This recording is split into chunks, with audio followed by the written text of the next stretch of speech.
For many months, Wyatt Earp, as Marshal of Wichita, Kansas, had managed to stay clear of feminine entanglement. This took some doing, since numerous young women set their caps for the handsome Mr. Earp. But Miss Mamie Perkins, a church organist, had that mysterious charm which appealed mightily to Marshal Earp, and almost succeeded in proving the frontier adage which stated, "For most men, women are slow, but to a peace officer, they can be quick death."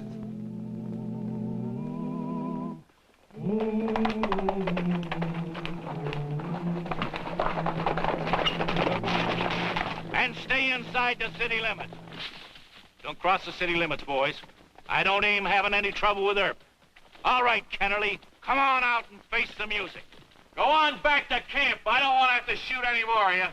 Let's get him now, Fogg. No, wait a minute.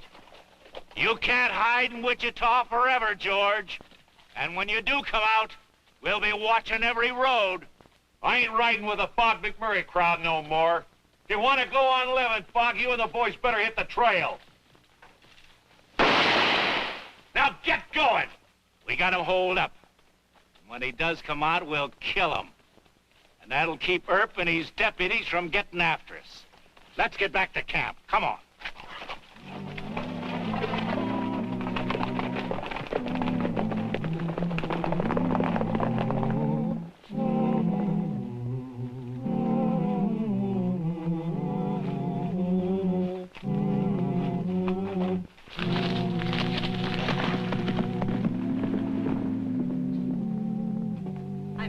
Church this morning. I had a little trouble down at Denver Jones's. Oh, I was wondering about the guns. Was anybody hurt? No. Now, just look, I walked all the way downtown with you. Exercise is good for you, Miss Mamie. No, but I should be home helping Mama fix Sunday dinner. Now, how come you spent so much time on me? Is there something you need my help to handle? A favor you want to ask me? Certainly not. How can you think so cynically of me? Miss Mamie, I am a little bit in love with you. No, you're not. Yes, I am. If something's worrying you, why don't you tell me? Maybe I can help you. You're sweet. And I'm just a wretched little fraud. Miss Mamie. No. Just try and forgive me. Wyatt, can I talk to you a minute? Huh? Can I talk to you a minute? Yeah.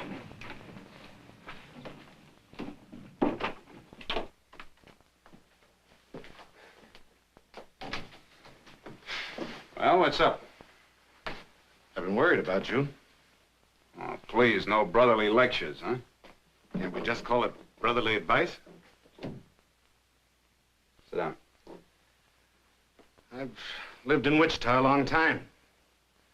I know Mamie Perkins and her folks. Look, it's not that serious. Yes, it is. I wish you'd stop seeing her, Wyatt. Why? I can't tell you. It wouldn't be fair to Mamie. Perhaps what happened a couple of years ago is over and done with. What are you trying to tell me? It's nothing disgraceful. She's a real fine girl. It's just that, well, if you've made up your mind to marry her and she's willing, no problem. You have my blessings. Is that the way it's going to turn out? Mamie's not in love with me. And I'm right. There's another man. Is that what you're trying to say? Well, come on, tell me. I'm Marsh Murdoch, a newspaper man, remember? Now, what's that got to do with the price of apples? Well, I'm something like a lawyer, a doctor. I'm told things in confidence that I can't repeat. Not even to my best friend. Oh. All I ask is that you stop seeing Mamie. I think it's good advice. Well, I think it's good advice, too. But I can't take it. You mean you still hope that she might change her mind? No. But I'm still fond of Mamie, and she's in some kind of trouble. And seeing as you won't tell me what it is, I'm going to keep on trying to persuade her to tell me. That's plain blind stubbornness. You're right. Where's your pride? The whole town's whispering about you and Mamie. Well, tell them not to whisper. They should speak up. No, now look, Wyatt, you could marry a half a dozen girls, just as pretty. Several of them are ready to fall in love with you for keeps. Really think so? Sure. Oh. Yeah, sure. Yeah, well, right now, I'm interested in Mamie. All right, be stubborn. You're the one who'll get hurt. You ought to have that thick skull cracked open. Your brain needs air or something.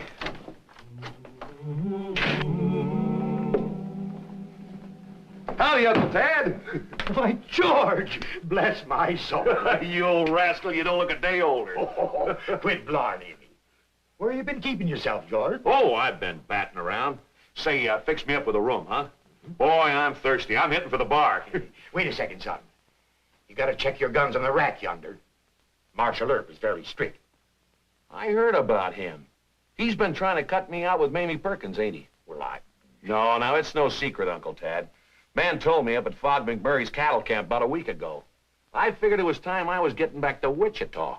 Fog McMurray, you ain't been riding with him. Oh, now, shh. Had a little argument with Fog about me quitting his outfit. So I had to slap him around a little. I'm really dry, Uncle Tad. See you later. Hold on, Callahan. Huh? Who are you? It's Marshal Earp, George. There's the rack. Take off your guns. So you're Wyatt Earp. Well, you're a mighty good-looking fella. I can see how Mamie might kind of forget. You're a friend of Mamie's, huh? Yeah, and I'm pretty sore at you. They tell me you're trying to cut me out with Mamie. Now, George. You know, I got a good mind to gun you. Try it. Okay. Hey, man, you're fast. Now, I'm buckler. Sure. I ain't stupid. Are you any good with your fists, Earp? Yes, he is. Now, George, you go on in the bar and have your drink. George is one of our hometown boys, Mr. Earp. He's been away from Wichita a couple of years. No use for you to quarrel with the marshal. Well, Earp's too fast for me to gun him, Uncle Tad. I gotta teach him a lesson somehow. Hey, how about taking off your guns and stepping out and back? Be glad to. Oh, George, you never did have good judgment. What would Mamie think of me if I didn't fight for her? You know, a woman wants a man to be brave, Uncle Tad. Besides, I'm as big as he is, and I weigh more. Anytime. My name's Kennerly. They call me Big George. I gotta teach you to stay away from Mamie. But I'd feel better if we shook hands. No. Come on. Well, now he's sore. What right has he got to be sore? You tried to pull a gun on him. Well, he tried to steal my girl. That ain't any reason for us hating each other. Oh, say, call a doctor, will you, Uncle Tad? Now, no expense to the hotel. I'll pay for checking on him after the fight. Oh, George. George. Man, you sure can fight.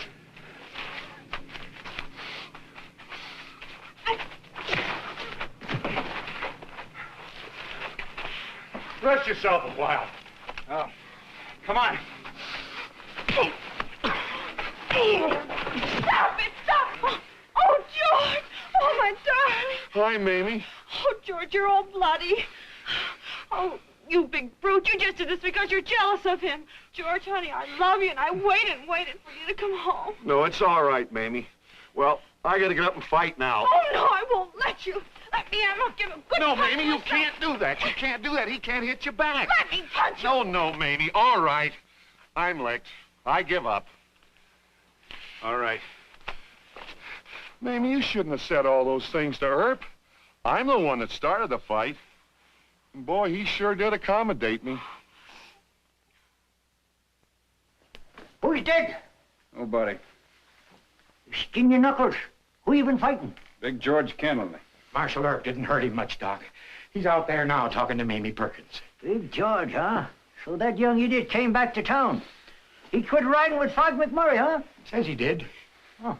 Wyatt, you and I better have a conversation. About what? The impending decease of Big George Kennerly. Walk back to the office with me. No, this way. I came in through the bar. I go out through the bar. Superstitious. That's what you get for sparking around Mamie Perkins. Big George may think he quit Fogg McMurray's gang, but nobody quits him.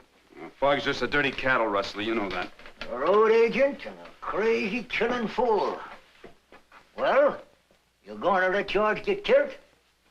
I don't care what happens to him. He wants to turn rustler, that's his business, not mine.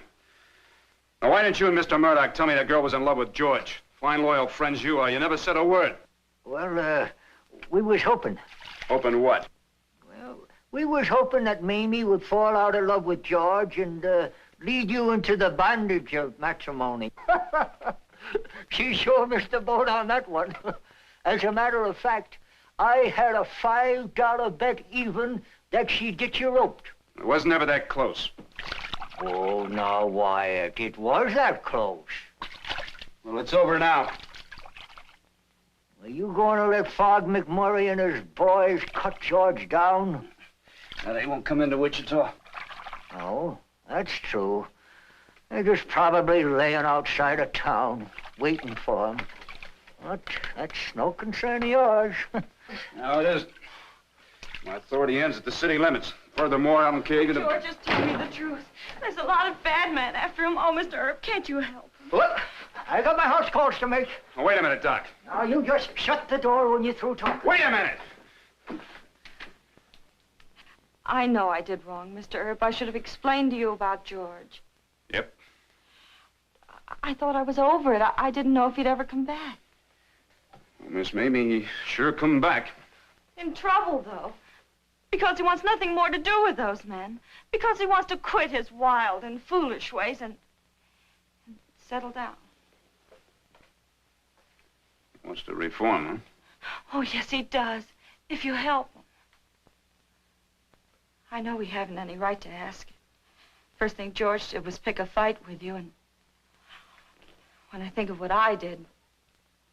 But I haven't any pride, and I'm scared. Look, George doesn't know I came here, but you're the only one who can help us. I don't know why I should, do you? Oh, yes. Because you're you. That makes a lot of sense. I'll see what I can do. I'm so glad you didn't really fall in love with me. I'd never have been good enough. Go ahead and blarney me a little bit. I like it. All right, where's George? At the hotel, I put arsenic on his face. Yeah. You ask him to do you a great personal favor. You ask him not to leave the hotel room, not to go out in the street. You understand? Yes, of course. I'll try to locate the men he had the row with first thing in the morning. I think I got a plan to get him out of town. Isn't it just money they want? I mean, if it's Well, I money... won't know until I talk to him. Now, you get him to promise you to stay in that hotel room. It's important. Oh, he'll stay there until we hear from you. And I can't thank you. I haven't the words to try.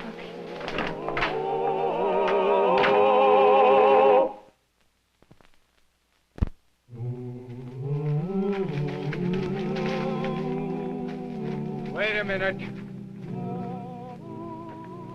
Howdy, boys. Where can I find Fogg McMurray? Hold it. Now, drop your guns. Now, where can I find Fogg? He's up at the North Road. Thank you, gentlemen.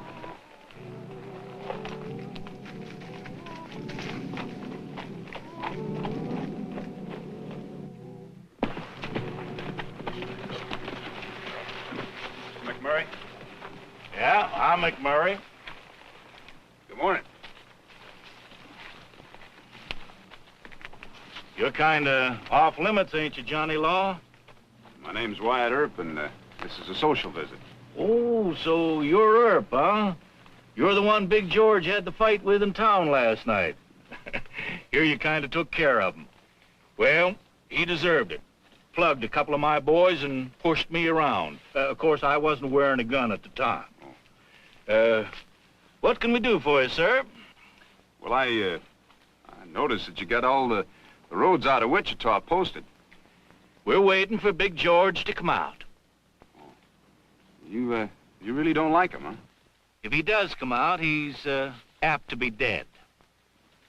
Isn't there any way that he can settle his beef with you?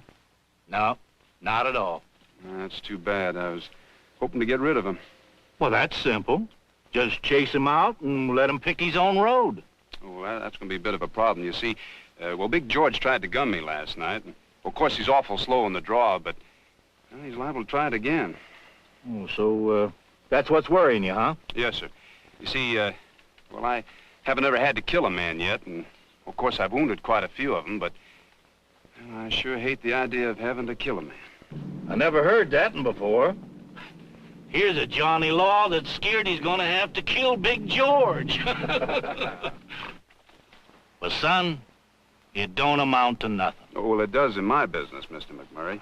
Well, you see, well, I've set a record that the town is mighty proud of, and, well, they expect me to hold to it. And if I was to, well, tangle with Big George in a gunfight, and if he was to die, why, well, there'd be a coroner's hearing and a trial by the city council, and you're determined to keep him bottled up, huh?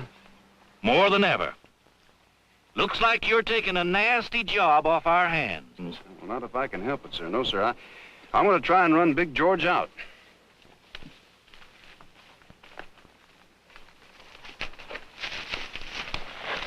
He runs Big George out, he's gonna have to kill him. So just take it easy, boys.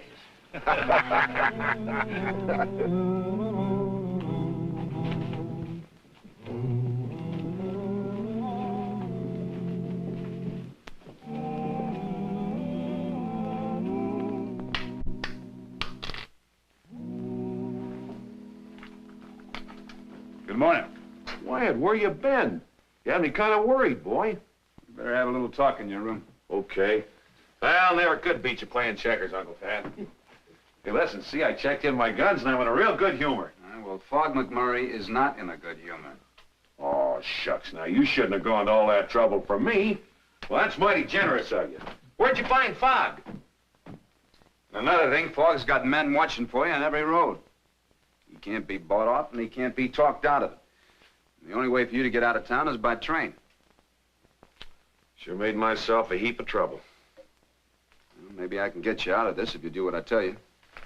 No, sir, I ain't gonna load myself on you. Fogg will have some boys watching the train depot. Best way for me is to make a dash for it by road. Yeah, tonight. What about Miss Mamie? Well, it's always something, ain't there? You were man enough to leave McMurray's outfit for her. Now, why don't you grow up all the way? Grow up? Hey, look, why don't you just use some judgment and common sense for a change? You can't shoot your way through that whole McMurray outfit, and you know it. Even if you did, where would you be? Somewhere out in the trail there where they'd just shoot you down like a dog. Yeah, I reckon so. Now, sit down and listen to me. I got an idea that might work. Why do you do this? I got Mamie back from you. Seems to me It's none like... of your business why I do anything. Now, you gonna listen to me? Okay, Wyatt. I'm listening with my big mule ears. And I'm going to marry George and leave this town. My uncle in Kansas City will give him a job. Was that plan so foolish, Doc? Well, it ain't too realistic. Now, why do you say that? Fogg McMurray's got Big George holed up here in Wichita. Oh, well, Mr. Earp's going to fix that. He promised he'd talk to that awful man first thing this morning. Talking and fixing is two different things. You know, maybe, I was just wondering, No? couldn't you, by a strong effort of willpower, fall out of love with George? No, I tried that. Try again, harder. Now that he's risked his life to break with those criminals, after he's proved he wants to live a decent and respectable life, Doctor, I'm ashamed of you. Yes, but Mamie, I made some bets. Now, I told you. Come in. Oh, good news. Well, it's not bad, Miss Mamie. Didn't Mr. McMurray... George is waiting for you to tell you what we have to do over at the hotel. Oh, fine. I'll see you later. Don't lie to me. You ain't settled nothing with Fogg McMurray. You are right. Now on, it's up to you. Yeah. What? George's life is in your hands. What's the matter with him? Is he sick? He'll soon be dead. And you're going to have to sign a death certificate and put him in a coffin, and then Mamie is going to take him to Kansas City for the interment. She and the remains are leaving on the afternoon train. You know, I always suspicioned it. I think you got brain fever. Can you think of a better scheme to get him out of town? You mean he's going to pretend to be dead? Mm-hmm. Oh. See, he's going to come out of the hotel to gun me, and we're going to meet out in front of your office. And I'm going to shoot him with a blank, and well, we'll carry him inside here, and you give him a dose of ether. No! You hear me? No! Well, wait a minute. It's the only time I've ever asked you a favor. When did you ever do me a favor? Well, this is for Miss Mamie. You got a crust to ask me to falsify a death report on a certificate like that. No! You hear me? Get out of here. Get out. Get out! All right. It's going to cost you $850. What? Remember that claim you made against the government for that patent medicine I lost in the nation's job? You got the check? Hand it over. Oh, I can't. United States Marshal, I got to countersign it first. Blackmail. It's brigandage. It's illegal. Well, you know that medicine wasn't worth $850. You signed the claim. Then I can unsign the check. So you and I can't be friends anymore. Good. That's the best news I ever had in my life. Now, wait a minute. Sign the check. You do your part first. Oh, you scoundrel! George, listen to me. Earp's trying to steal my girl. I'm gonna gun him on sight. Where's Wyatt Earp? You seen him? Earp's walking back from the jail to Dr. Breek's office. I wouldn't be in a hurry to meet him, cowhand. I'll blow him down. Oh, George. George! Hey, Earp. All right. Make your move. You make yours first.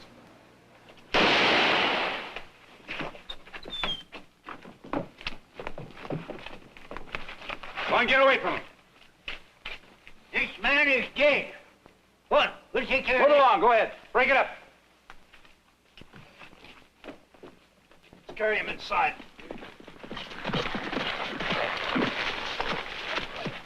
Big news, Fogg. Wyatt Earp killed George in a gunfight about 20 minutes ago. You see him do it? No, but I talked to a fellow who was there. Earp got him in the stomach. He was dead when they carried him into Doc Fabrique's. Still sounds too good to be true.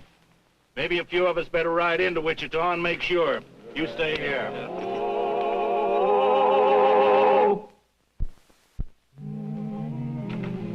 You have to get back to work, Uncle Tad. I'll be all right. Your folks shouldn't let you to go through all this alone, Miss Mamie. Oh, they'll be here. They're just late. You better hurry along now. And thank you for everything. Goodbye, George. I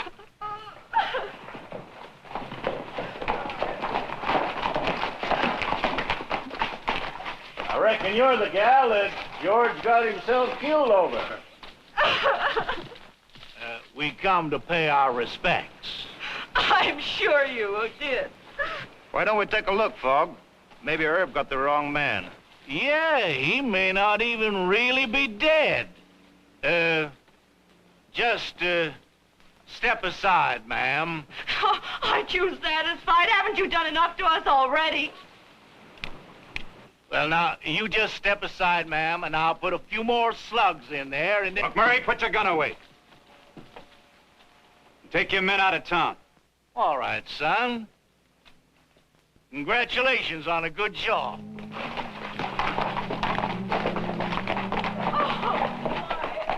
It's all right now, Mamie. Everything can be all right. Well, he cleaned up the country, the old Wild West country. He made law and order prevail. And none can deny it, the legend of Wyatt forever will live on the trail. Oh,